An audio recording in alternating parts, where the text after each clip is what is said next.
Welcome, one and all, to your 34th episode of Peace Talk. This is the Peace Dealer, where I contact certain spiritual personalities or just anyone interested in expressing themselves, and I give them the platform to share their ideas and thoughts. So, this episode, we have a highly anticipated guest. Cherry, how are you doing? Good, how are you? Thank you for having me. Thank That was a nice intro. Thank you so much for coming on aboard. Yeah, That's good. In the Mercury retrograde, so it'll be interesting for us Geminis. The conversation will be definitely. a bit different. Yeah, I guess we'll see what gems are able to share. Yeah, How's this Mercury retrograde been for you so far? I really enjoyed it. I enjoy Mercury retrograde. It's sort of a cerebral Valium for me. I get a break from the constant chaos, and I've really been enjoying reading a lot. I have lots of books to read, so I find that in retrograde is like a good study period, and Virgo is the sign of the harvest, so I feel like I can really harvest lots of information and then bring it back and talk about it again when Mercury goes direct. So I see like a lot of positives in it. I like to just stay away from the hysteria. There's good in all the cosmic experiences. Yeah, it's always good to have a good attitude.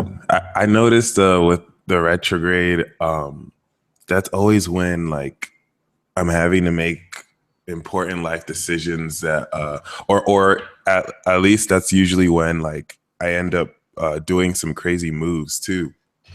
I have to double check and make sure it's always that, but I definitely appreciate that consistency whenever I notice certain synchronicities like that. But yes, where are you for those who aren't aware? I live on the Gold Coast in Australia. Yeah. Okay. It's in Queensland.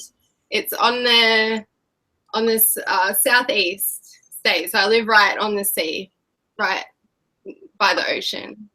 Oh, that's awesome. That's really awesome. How does that feel? I had a encounter with the ocean a couple weeks ago. I forgot how powerful it is. I just felt so soothed and everything.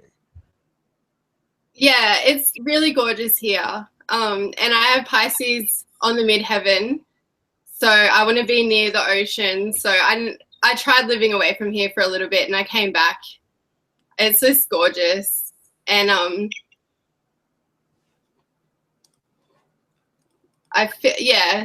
have really no water in my chart, so I need to be near large bodies of water, and it really is magic. I can feel the Pisces, the matrix of it all, and I love going to sleep with the sea, with like the sea. I feel like that's like the sound of Pisces and Neptune. The sand? Just the sound of the sea Oh, okay, yeah. as you fall asleep. It's like hearing the song of Neptune all night. Yeah, it's really lovely. It's definitely the right place for me to be.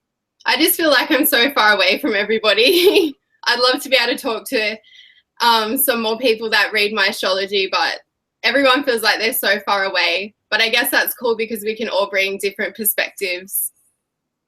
Definitely. Absolutely. Which is very important. You know, it's always nice for everyone to bring their little piece to the puzzle and the pie. Yeah, especially when we're able to integrate it, which would definitely be really cool. You said you had a Pisces midheaven? Yeah, I was gonna yeah. I was gonna say your room looks very mystical. I'm drawn to that palmistry picture in, in the background. And you got Yeah, the I love book. to decorate. I'm sure that my little girl will love it too. She has Venus in Leo in the fourth house, so Oh, okay. this will probably be like, and she has Jupiter in Leo in the fourth house too. So she's Nice. always crawling all over my books and astrology and mythology stuff. So it's Yeah. really cool. She loves all the colors. So we What's her decorate together. what's her sun and moon? She has a sun in Cancer, Oh, and her moon is in Virgo in the fourth house. oh, And she was really interesting because she was due to be Gemini, And then when I was having her, I was like, oh, she's going to be born before this time. But she waited 17 and there's someone into Cancer. So, Okay. yeah, she's just gorgeous. She was like, no, no way I'm being a Gemini this lifetime. Yeah.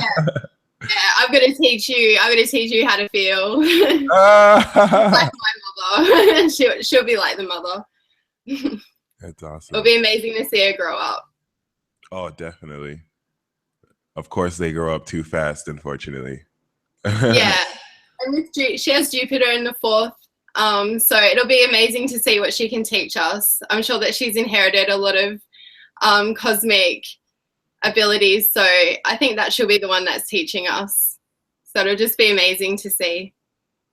And for those who are not aware, what's your sun, moon, and rising? I have a Gemini sun, a Gemini ascendant, and my moon is in Leo. Okay, nice. You got that double Gemini action. That's great. That's Yeah. And my Leo stellium, I have Mars, Venus, Jupiter, and moon in Leo in the 3rd house. Mars, Moon, Jupiter in Leo. And Venus. And Venus. Oh my gosh, that is amazing. Yeah. That's super awesome. How does it? How do you feel the Leo energy affects the Gemini energy, or like how does that make you? What kind of Gemini does that make you? I think that Leo is love, and a lot of creative expression comes from Leo. Just the creativity of being a child and playing with everything. And when it's in the 3rd house and with Gemini, I think we can really play with information. There's a love and a joy with learning, a self-expression through creative communication, and also you know, speaking from the heart and communicating from the heart. And when you love something, you have like an endless love of learning it and expressing it, I guess. You have your Pluto and Scorpio? Yeah, it's in the 6th house, unaspected. Oh, wow. So, yeah, I think that's my nursing. Okay. It seems like a really to go from writing and astrology and then to go into nursing, it does seem like a strange dissociation. So I guess that's how it expresses, but and just being with Pluto there, I've always worked in like palliative care and with people that are end of life. I've sort of just always fallen into that. So I find that to be like quite profound. Oh, definitely. I have the Venus opposite that, but it looks like you have it square. That's not easy. All that Leo energy squaring the Scorpio. And your I think the orb could be too far. Oh, okay, great, very great. Does your moon square, or is the orb too far for that too? No, the only aspect I have in my chart is the Leo stellium makes an almost exact opposition to Saturn in the 9th house. Okay. Yeah, so all what I sort of write about relates to 9th house sort of qualities, I guess. All right. Pressure to produce very good things all the time. Okay. I like that whole, especially you have Mars and Venus there. Oh, and you said Jupiter. But I like that whole people with that Leo energy, like they're not afraid to push boundaries and be sexy and like really take that Aries further. I see your Instagram posts. You really know how to like to embody that and kind of raise empowerment. Leo is so fun. And it's awesome because my little girl has Venus and Jupiter in Leo. So it'll be awesome. I'm sure that we'll have a great Instagram profile together.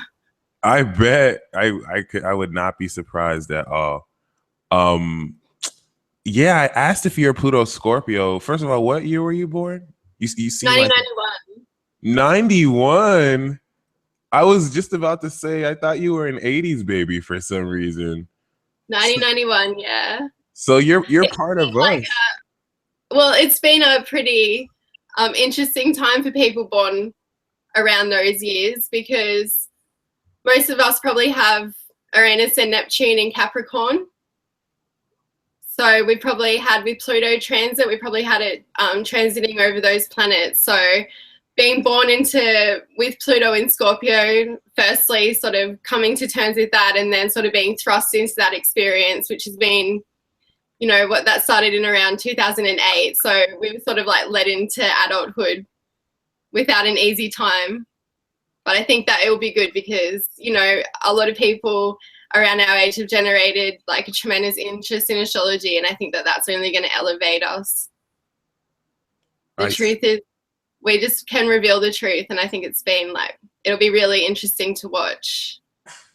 I totally agree. Yeah. Oh my gosh. Yeah, Jupiter and Leo, like, makes sense. You're one of us. That's great. 90s babies. I feel like you're the spokesperson and messenger for our generation, actually. That's kind of like, Really? Yeah. yeah. Especially with, as far as like spiritually as astrology is confirmed, like a lot of people identify so much with your posts. You like of course give that Gemini truth and the Leo creativity, but you could tell you put your heart into it, which is just really, which we really appreciate. One, first of all, and second, yeah, it's really cool, if I could say so. For those who may be not aware, how long have you been doing this? When did you like officially start your blog and doing astrology and whatnot? I started getting into astrology in about 2011, and I started my blog in 2012 during June. So my blog's a Gemini, which makes sense because there's always new material being produced on there. But I got into astrology in a really sort of unique way. Just ever since being a child, I could guess people's birthdays. It was really weird, like, but I just always felt there was some sort of resonance with birthdays, but never really sort of put much thought into it. And then I just started picking up algorithms, you know, like when I finished school, I started sort of noticing patterns around people born around the same time. And I just thought that, you know, there was something to this. And I was just sort of led by a higher being to look at a natal birth chart one day. I'd never heard those words before. And I looked at it and I was just like, oh my God, what is that? Because I'd never seen those things before. It just looked like, you know, it was another language. But just from that day, every day I learned about astrology, like just from that day. And those algorithms that I picked up, like it eventually fused. I had been studying astrology my whole life and just never realized. So it sort of came really naturally. Okay, so it more or less like came to you even too. Yeah, I was never something that I approached or got into or was taught by anybody. But as I sort of started getting into it and writing my observations, teachers approached me, and people that had been studying their astrology their whole lives found me and just offered to help me. They just felt drawn to teach me stuff that I couldn't learn on my own. So it's been a collaborative process between everything and everyone. A lot of people have helped me. Okay, that's awesome. What Yeah. what would you say is your favorite thing to experience while reading people and doing charts?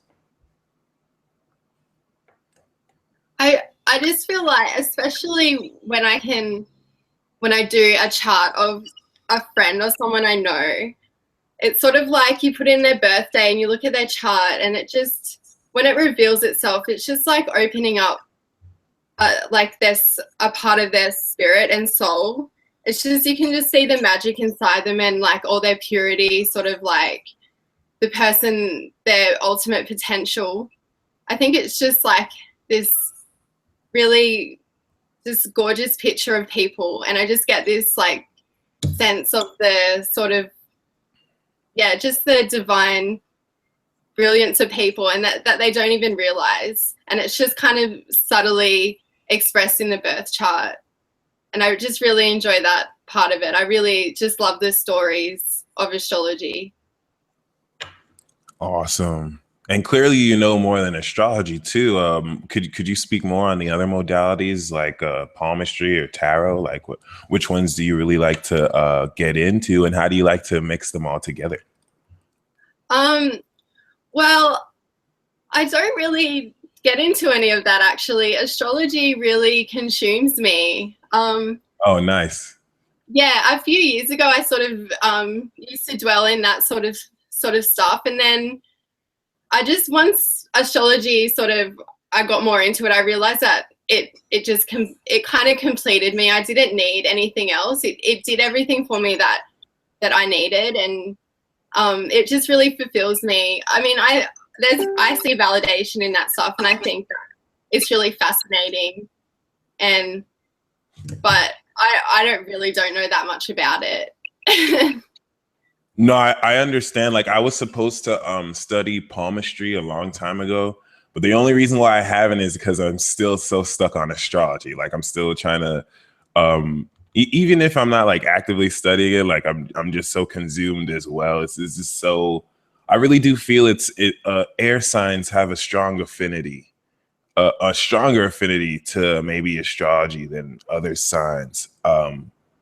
Maybe water or earth might be better at tarot. I'm not sure, but yeah, I just this whole practice, it feels it's funny, right?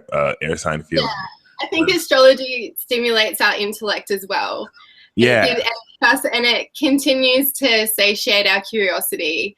Like air signs, especially Gemini and Aquarius, get bored quite quickly, need really substantial things if they want to keep going. And astrology provides like an endless stimulation and endless labyrinths to learn about. And it also provides a sort of logic validation, I think, as initially air signs look for. Mm-hmm. Because air signs are, typically, cerebral, so they do like logic. And I think it's sort of like Sagittarius in that sense, that astrology can give a tangible sort of imprint. So it resonates with air signs a bit more, I think, and the whole undertaking of learning and being able to talk about it, whereas other experiences are more internalized. Yeah, definitely. I like that whole notion of us gaining a greater external understanding of stuff too, because we always love that external influence and how we could bring it from the internal as well. Yeah, we need to interact with it. Yeah. Oh, definitely. Uh, um. Oh, the strength will be here. So, how do you feel about this eclipse season currently going on? How's it been affecting you? And is there anything you'd like to remark on it that maybe no one else has touched on? I'm not sure. I mean, I see amazing astrology online. Yeah. So, people seem to have such comprehensive views and stuff. So I feel like there is really never a cosmic time that is settled. I feel like no matter what, we are always being pushed and pulled by something. And as soon as something settles, something begins again. Mm-hmm. I feel like a lot of people have been having a hard time lately, just with personal crises. I feel like maybe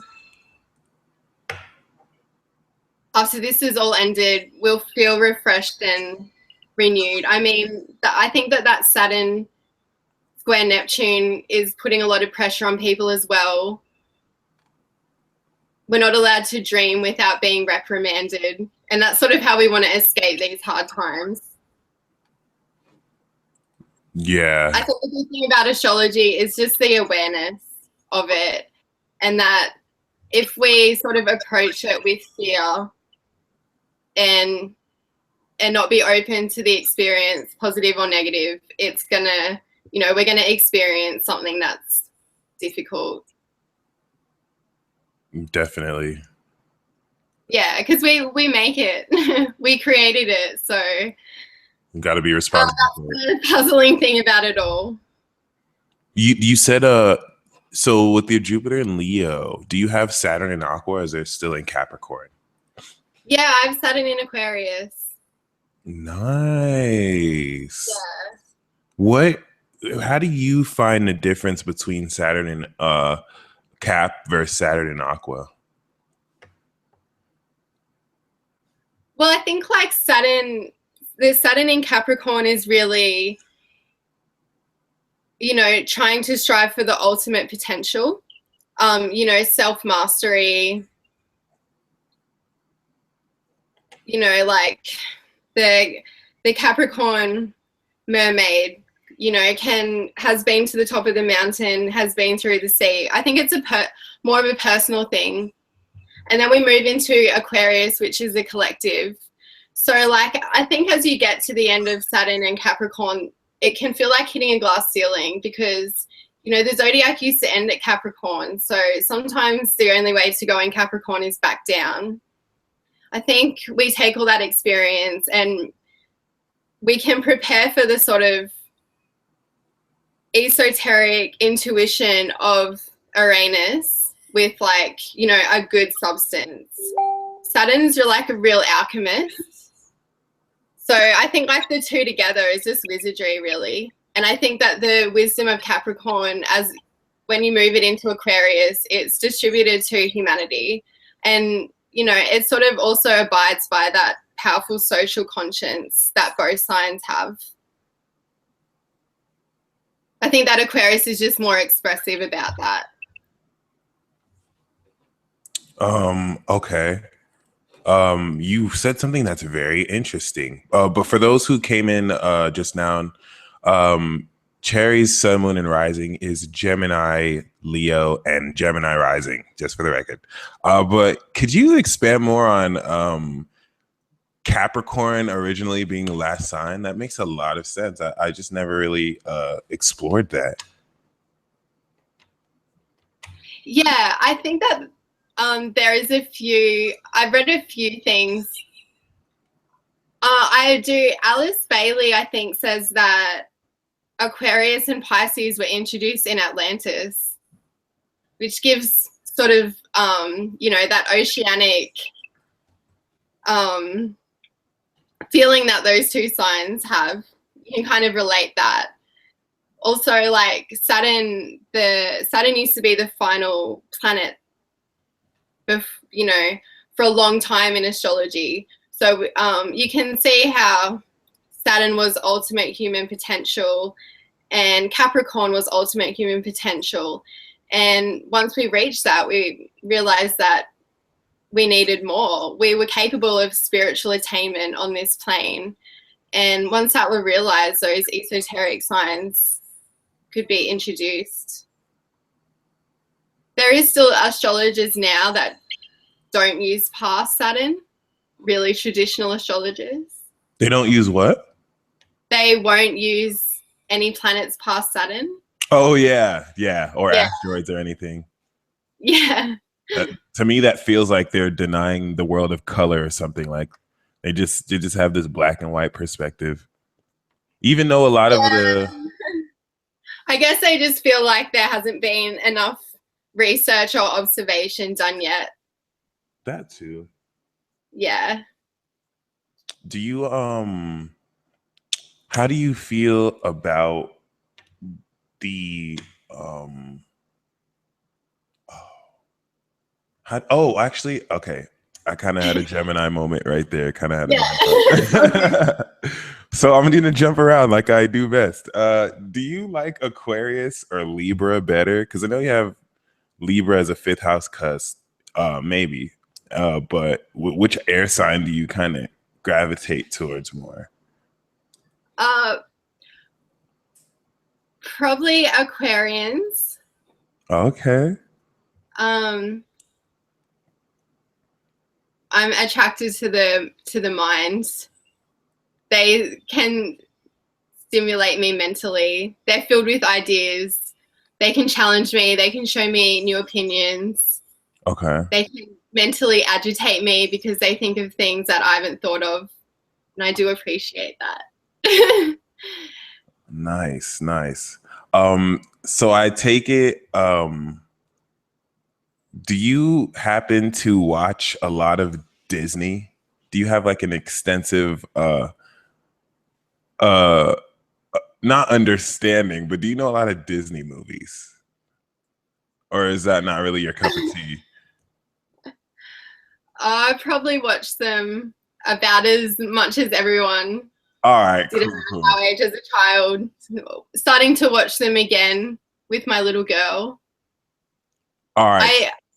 The Disney, I think, is another form of astrology where you can see the archetypes of humans in action, and you can relate those the stories in Disney to astrology and who we are.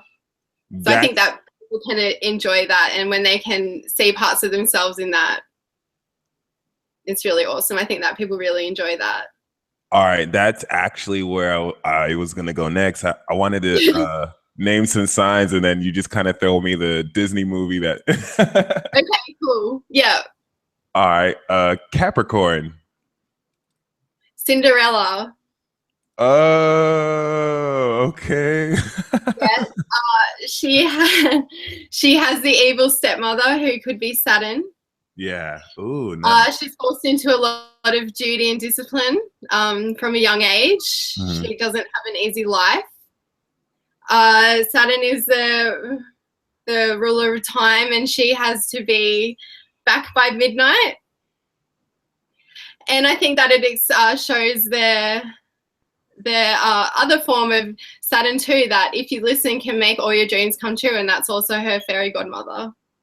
Okay. Everything works out for Cinderella again, which it's the same for us if we just listen to Saturn. I really love what you wrote recently about Saturn, about how like I'm not trying to block you from your dreams. We just talked about this before you incarnated. Now, get right. I mean, you didn't say it that bluntly, but yeah. That was awesome. You've just forgotten. Yeah. You've been worn down by the human plane, and and Saturn only says those things because the potential's there, the vision is there. Okay. So what about Taurus? In Disney, I don't know. I'll have to come back to that one. All right, that's fine. Maybe That's fine. like the Jungle Book or something. Like what? Like maybe like the Jungle Book. Interesting. Yeah, I could totally see that. Yeah. What about Virgo? Virgo. I think Virgo could be Conscience in Pinocchio. Ah, okay. Because they sort of like flitter around like little Mercury.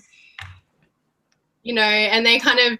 I noticed that Virgos are very clever, but they're also quite insightful. A lot of them don't say a lot, but when they speak, it's quite profound, and you're like, whoa.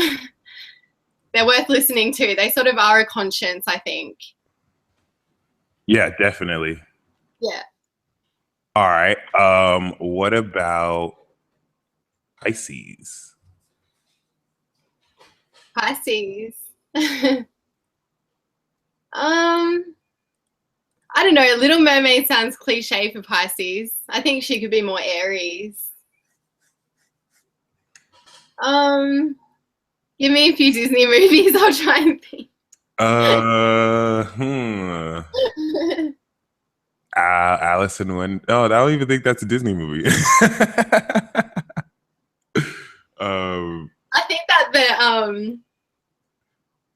the caterpillar is very Piscean in Alice in Wonderland. He's sort of like the guru sitting on the mushroom. He's smoking, and that's sort of like Neptune. Yeah. And then Alice sort of wanders up, and they have that, mindless riddle. I think that's sort of Pisces. Sort of like that guru that's a little bit deranged. That's so funny. All right, how about Scorpio? Scorpio.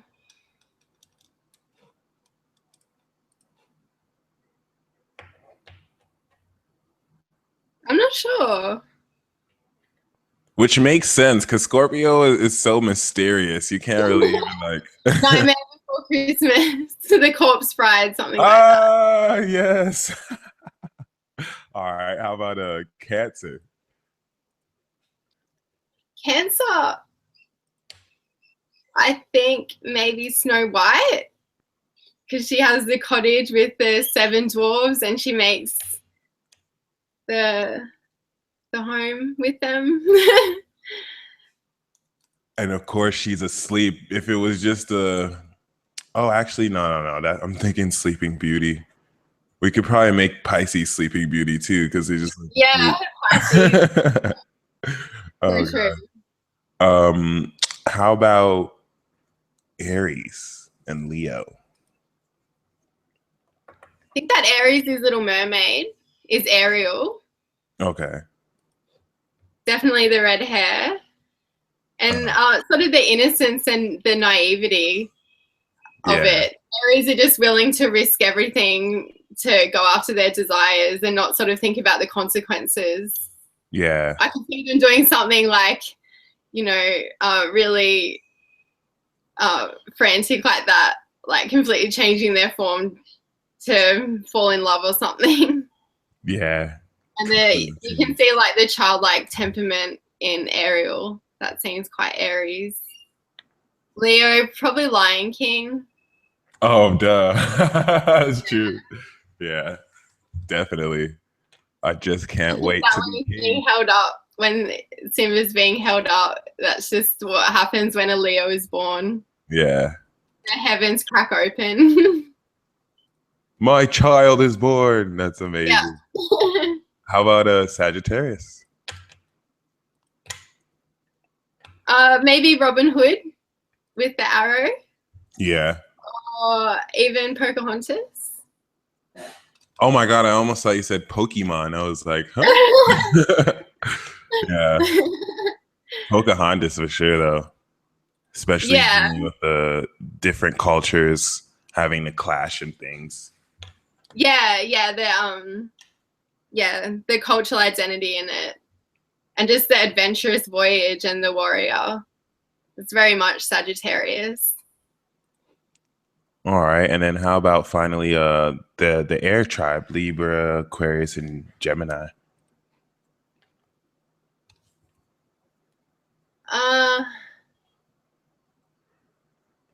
Libra, you just sort of think something cliche, I guess. Yeah.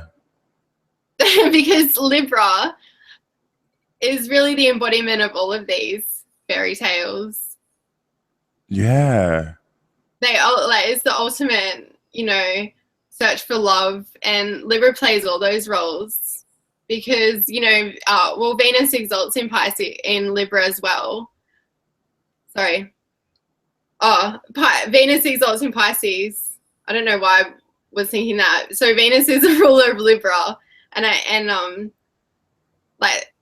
Libra is also law and justice. So I think Libra can be both the savior and sort of like the one in distress, and they sort of play all those roles, and they are really searching for love and communion and connection, and like their ultimate fantasies are played through like Beauty and the Beast. Yeah, I mean, and that could be very much Scorpio as well, because like Scorpio is all about seeing through into the soul of people. Oh, very nice point. That's true. Yeah, the more you talk about it and remember things, the more you can come up with. Yeah, definitely. Aquarius. Oh, probably one of the new like space ones or something. Yeah. My little girl watches one called Miles from Tomorrowland. It's like a Disney Junior one, and they fly through space talking about constellations. It's really awesome. That is very awesome. Yeah. Futuristic and whatnot. Yeah, something like Tomorrowland with Aquarius. And I think probably Peter Pan with Gemini. Peter Oh, Pan never yeah. wants to grow up. And he has his shadow there, so that's the Gemini twin Right. and the shadow. Nice.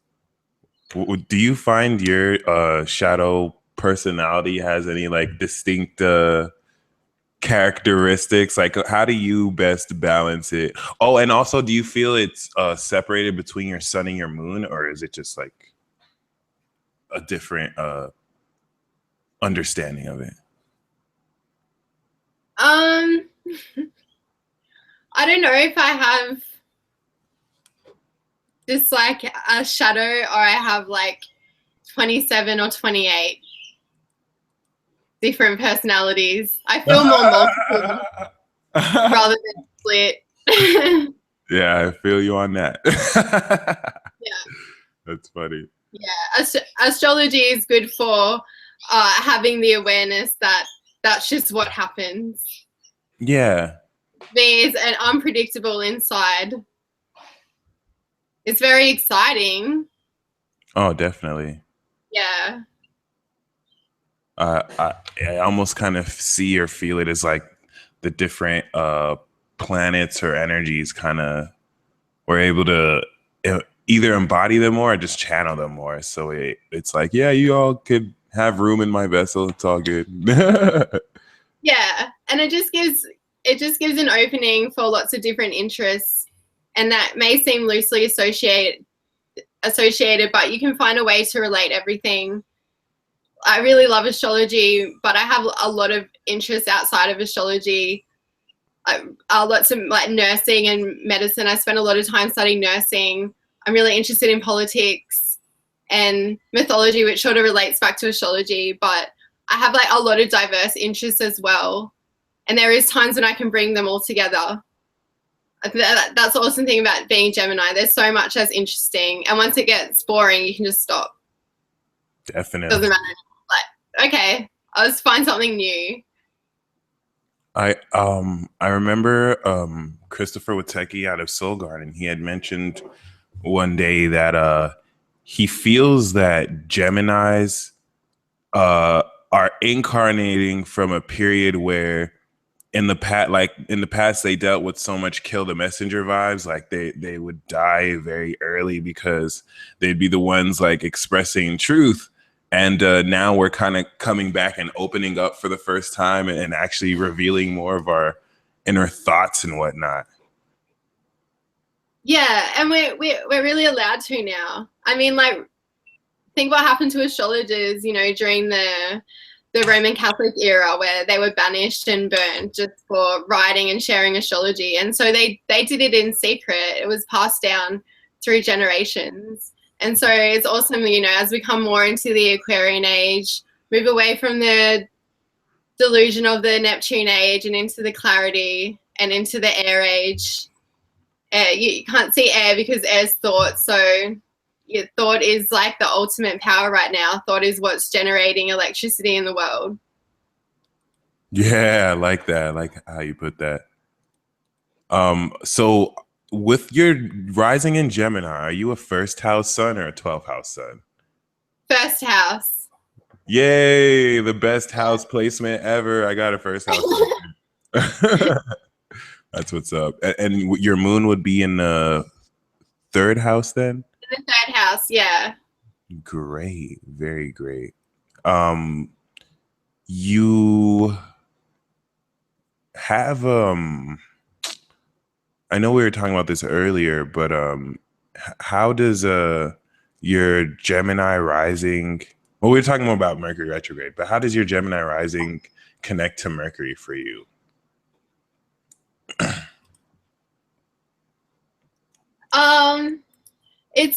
It's really hard for me to sort of dissociate between all the Gemini and Mercury and where it comes from, because the sun's there and Mercury's there and they're sort of off on their own, and then I've got the 4 planets in the third house, and then they're opposite to Saturn in the ninth, so that's another mind, and then Pluto's in the 6th. So that's the Mercury again. Mm-hmm. So like the mental experience is stimulated in my whole chart.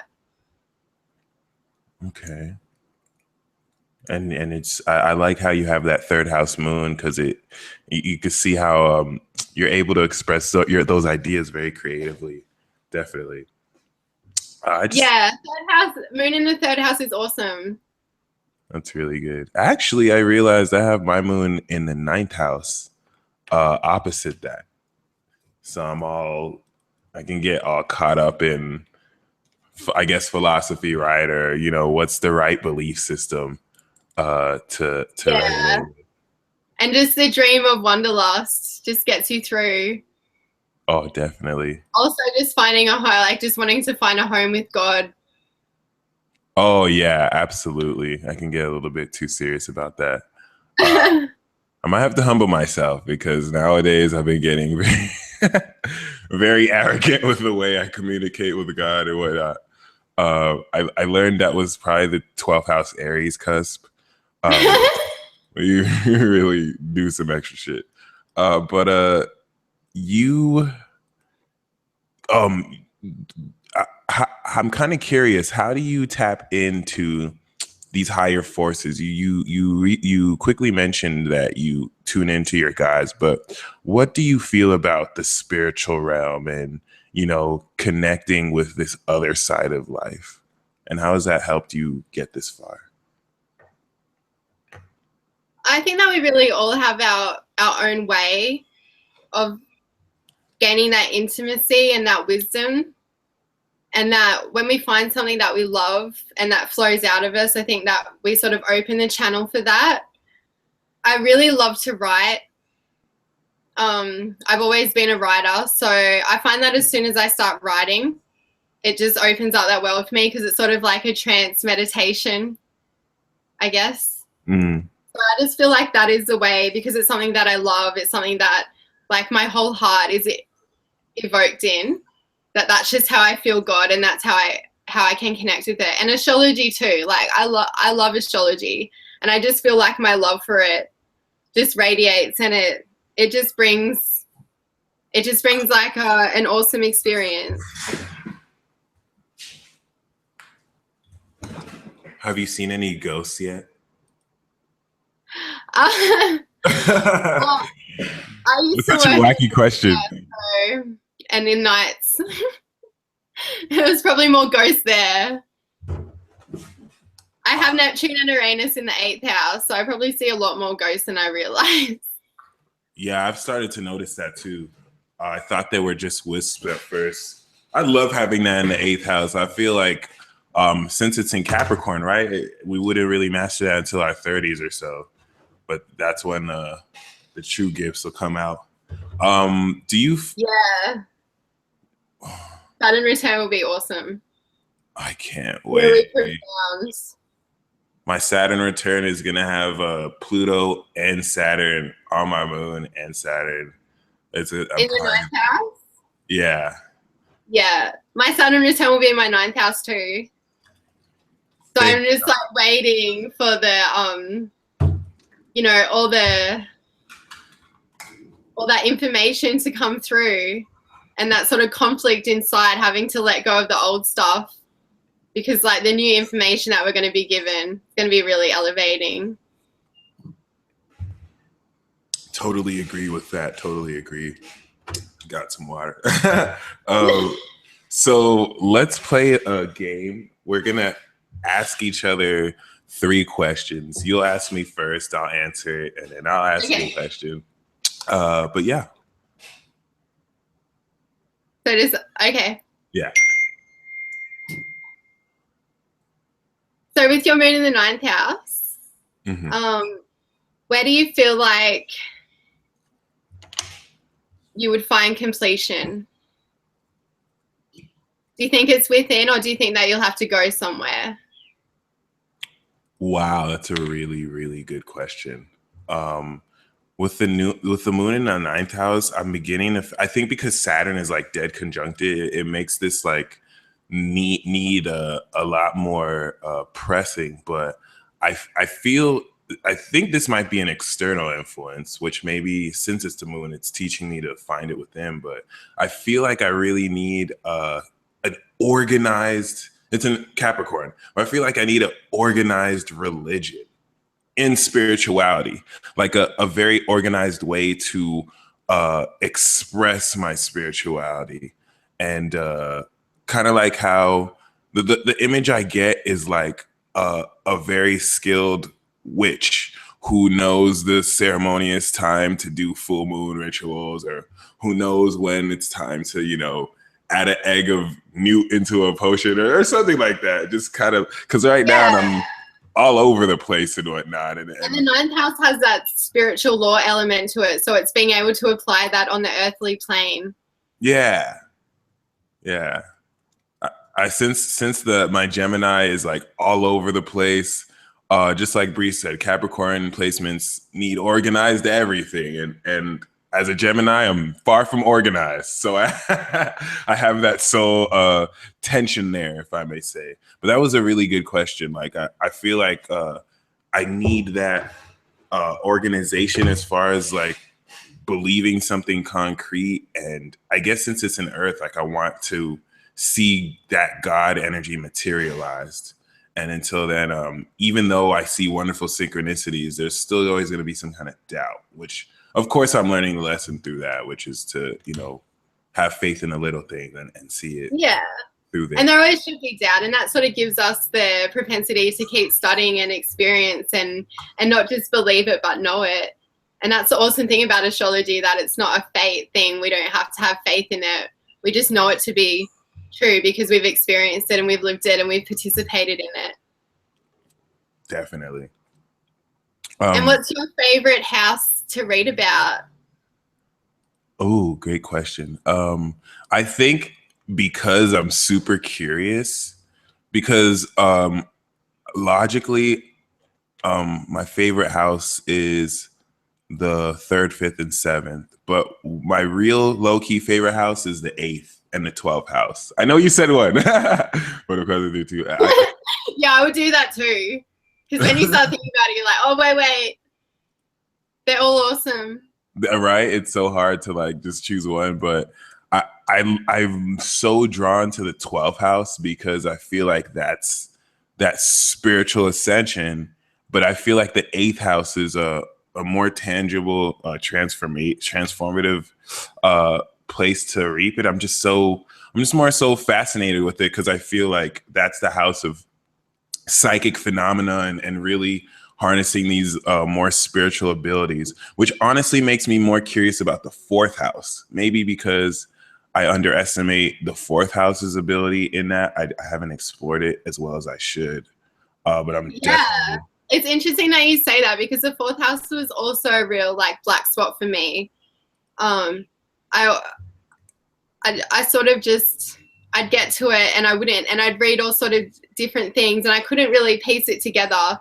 And then I had and my little girl has Moon and Jupiter and Venus in the 4th house. So God gave me a pretty good real life manual for the 4th house. Nice. I think he thought I was struggling with it. Especially with her being a Cancer too. That's totally true. Yeah, pretty intense. And that makes sense with if you have Aries in the 12th house wanting to explore it. It just being, just new territory. That's very fascinating. Do you feel okay? I guess my question to you is, what are 3? I was gonna ask you, what are your 3 favorite zodiac signs, and what are your 3 most challenging? I know it's hard for someone like you who you find something to love about every sign, but if in addition to that, you could also answer like, what are 3 placements you love, and 3 like placements, like say Moon in the 6th or Jupiter in Leo. Okay. My favorite sign's Virgo. I love Virgos. Probably the nurse, because I'm a nurse. Okay. And I just love a Mercury mind. I've always gotten along with Virgos really well. This is interesting because I think you're the second episode to actually say they love Virgo. Like every other episode, 30 plus, they say Virgo is the sign they hate the most. So it's nice to have this positive, refreshing slant. The Virgo's about to love you on this channel now. Yeah, I've had very positive experiences with them. They're very cool and cleansing, and also very clever, which I love. Yeah. And I love Scorpio. They have my heart. Somehow. They do that. They have that quality. They just get inside you. That's impossible. And I like Sagittarius, but they challenge me as well, I guess, being my descendant. Mm-hmm. So I really love being with them. Yeah. But at the same time, they do things to me that nobody else does. So they can be a little crazy. They agitate me. but it's me. They're projecting that side of me that I need to come to terms with. So are you sure? Because sometimes that's the reason why they're sort of like one of my favorite signs, and also a sign that I struggle with. Which makes sense given their mutable nature. Like you hate them and love them. Sometimes I feel it's them though, and they're just kind of too crazy, and it's like, I have to hold space for your dumbass. I should learn from them. Yeah. Or they should learn from me. They just don't realize it. Can totally believe that. I mean, not every Sagittarius, but some of them are just like, I want to show you right now. I love writing about Taurus. Okay. Taurus is probably my favorite sign to write about. Nice. Yeah, I just feel a lot of poetry with them, a lot of sensation, and because they are like a sensory sign, I think I can feel that. Yeah, probably Cancer 4th house has always been the sign that I struggle with the most. I think because it's a lot, and it's the space between my Gemini and Leo. So I really have that sort of. It's just a black space, and it's like a black space in my mind. Still kind of is a bit. I'm coming to understand them, I think. Yeah, I don't know. No, I don't really know if there's other signs that I have. Not so much that I don't like, more that I have trouble writing about or trouble understanding. Interesting. Yeah, I get some of the placements that I like. I think that Uranus and like Neptune in the 9th house is really cool. Yeah, that is pretty inspiring. Yeah, it's sort of like that alien goddess sort of thing.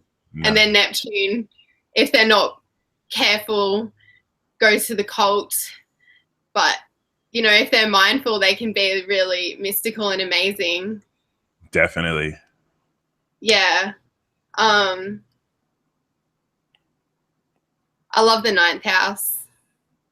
I love the spiritual attributes of it. I just feel like it's a temple. It's probably one of my favorite places to hang out. I feel like that all that darkness of the 8th house, all those symbols that we receive there, they're just brought to life in the 9th house. We can walk through the temple of it all. Yeah.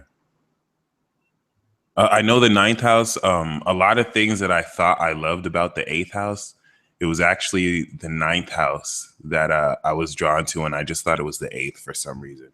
Yeah, well, they're really connected, but because I guess the 9th house is the higher mind, we can apply our consciousness to it, whereas the 8th house, I guess, is unconscious. So we sort of don't really know what's going on. We're just in anguish trying to survive. Definitely. Okay.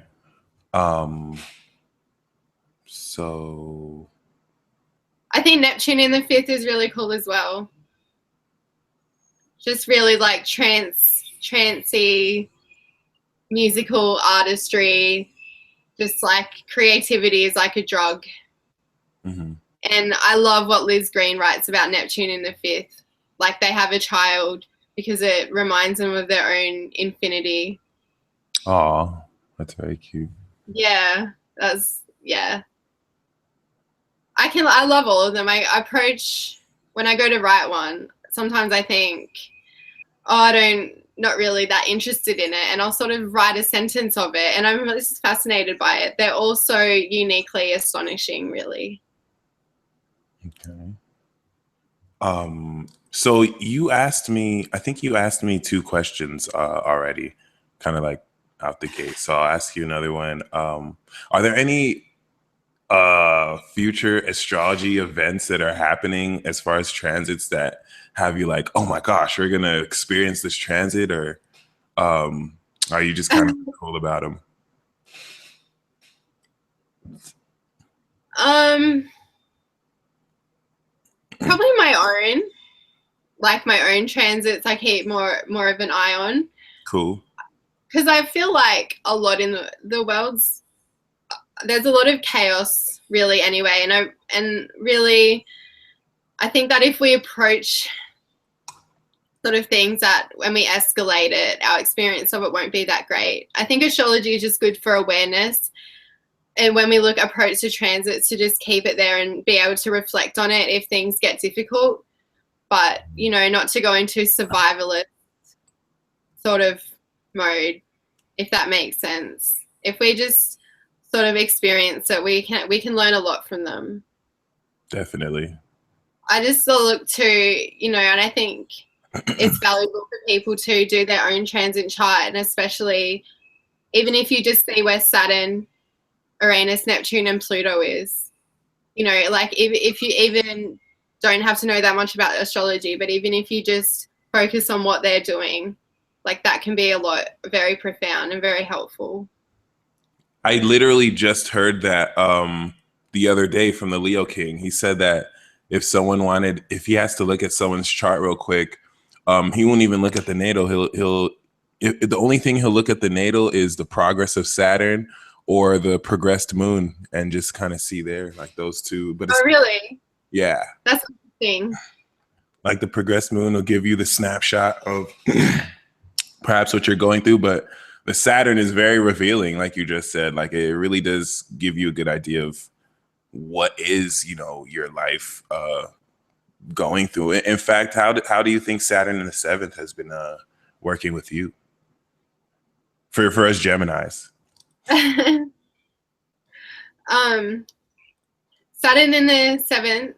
Well, I had a child right as we were sort of going into it. So, the seventh house is love and relationships. So I learnt love and unconditional relationship,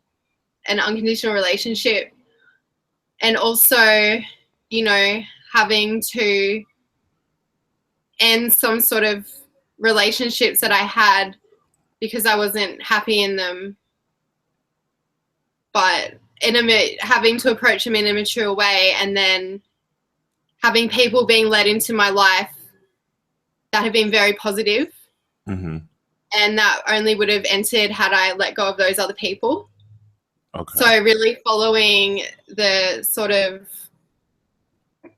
I don't know, I want to call it the lesson of Saturn, but just the guidance of Saturn, that if you feel like something's not working for you, and like Saturn is telling you, if you listen, then that Saturn knows what you need and what you desire, so that will come to you, which I've found.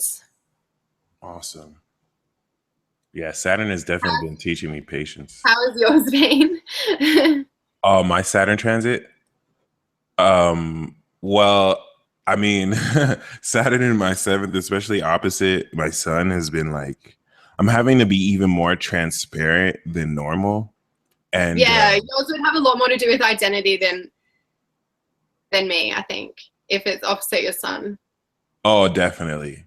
Yeah. I've been very hard on myself, and sometimes I'll, express that angrily outwards. I'm more passive aggressive with it, but I know Saturn in the seventh has really, at one level, helped me raise my standards for what I should look for in a relationship, and kind of really address. I think I played a huge victim mindset before it, you know, saying, oh, I haven't really, you know, been in a relationship or been in love and whatnot. But Saturn is kind of like being real, like, well, I mean, you know, that's all because of your own decisions and how you're trying to, you know. There's nowhere to hide. It's like, well, and I actually prefer it more than when I was in my sixth house, because when I was in my sixth house, every day I thought I was going to get fired from my job. When they wouldn't text me back for a shift, I was like, that's it, I'm fired. And then it went to my seventh house, and that all that anxiety just left. Or suddenly it didn't even matter if I was employed or not. Right? I totally feel you. Yeah, I think the most important thing Saturn is teaching me in the seventh is all the illusions and things that I kind of thought a relationship was about. It's breaking it down, and it's almost enlightening me to the fact that I may not even want a relationship like I think I do. Like what I think Saturn's trying to tell me, there's what I believe it's supposed to be, and then there's the reality of it. And I'm sure, you know, I personally feel I would love one, but it's really helping me to take this seriously in a realistic way. And yeah, you want the real thing. Yeah. Because if Saturn is there, so you'll be even more unsatisfied by something that's fleeting. If it's unreal, like, you'll be more unhappy than if you were to be alone. Like, Saturn would rather you be alone than be with somebody that is not right for you, and that will be made really, really clear. Definitely. I heard someone say you shouldn't do it before your Saturn return too. I'm not that patient, but no, I don't. Yeah, it's sort of like, don't sign contracts during Mercury retrograde. It's still us that have control and have the ultimate power over these things. I think that if we spend our whole life navigating around transits, I won't do today, I won't buy this today, I think that we won't do anything. And that's sort of the opposite of what astrology is really about, I think. I could never see myself turning it down or being like, hey, I love you and all, but I didn't go through my Saturn return yet, so we're just gonna come back to me in a few years. Yeah, my Mars is in Aries. I don't even have the patience for that. What house is yours in? You know what? That's a good question, because it's 8 degrees in Aries, but my 12th house cusp is 15 degrees, so it's in my 11th. But I don't know if it's because of the progression. It feels a lot like it's in the 12th. I'm even though, you know, Mars in Aries gets angry real quick, or they have this flare of passion, I'm very compassionate and subdued. Like, I would most likely not try and express it if I don't have to. I don't know if it's because of the proximity to the 12th, but yeah, and I think Aries is very sensitive as well. Aries in a lot of ways is sort of undeveloped. Not in a sort of like incomplete way, but just in the way they're putting a personality together. They're the first sign. So I think that there's that rawness about them, and that's what makes Aries like unconditional love. They're very loyal. They love you like a child loves, and so they have that sensitivity as well, I think. Very well put. I totally agree with that. That makes a lot of sense too. A whole lot. Yeah. I've always aligned with that idea that like Aries is the baby, you know, they're basic, but in a sense where they kind of have to be, so all the rest of the signs can build on that block. Yeah, and then they're like just pure energy almost, you know, still shooting from the star. Yeah. Yeah. They smell like baby powder. Baby powder and war. Crazy. Well, birth can be pretty violent. Yeah, definitely. That's a kind reminder right there. So, damn, there's just so much more I want to say, and especially when I'm around Geminis, like we cover so much ground in short time. It's like, damn, I know we could go deeper, but actually, someone had suggested a special Gemini episode where I just invite all the Gemini people, and I was bugging out because I know that would be one of the greatest like episodes ever if I was like, it would go for like 2 years. yeah, I don't think it would ever end. Yeah. But do you have any last piece of advice for anyone who's into astrology or spirituality? And how can people reach you if they want a reading or if they want to get to know you more? I just think if people are interested in astrology, that there is a lot to learn, and I'm still really learning. I learn every day, and every day I'm just pulled towards the things that fascinate me. Not so much about learning. I want to learn, you know, planets, houses, and putting it all together. I think just go with your fascination. If you want to learn about Aries today, read about Aries. If you want to learn about the moon, read about that. You'll be able to put it all together. Just like, as long as you're enjoying it, like that's how you'll learn it. Definitely. Most people probably know my Tumblr page, astrolocherry.com. And I have a Facebook if people want to message me on there. I am putting a new messaging system together because I am not that great at replying to messages at the moment. I get a bit overwhelmed with it all. The inbox isn't very friendly. So I do appreciate people's messages, and I'm sorry if I don't get back to them. And I just want to say thanks for the chat. It was awesome to finally talk to you. I really enjoy your stuff, and I love what you do. It's really Mercury. I think that is awesome. It's awesome that like air signs are keeping the lines of astrology open. And I really look forward to doing lots of work with you in the future. Oh, definitely. Likewise. That's a great honor coming from you as well. But I definitely will keep in touch, and we will work a lot more. But yeah, y'all, thanks for tuning in. And until next episode.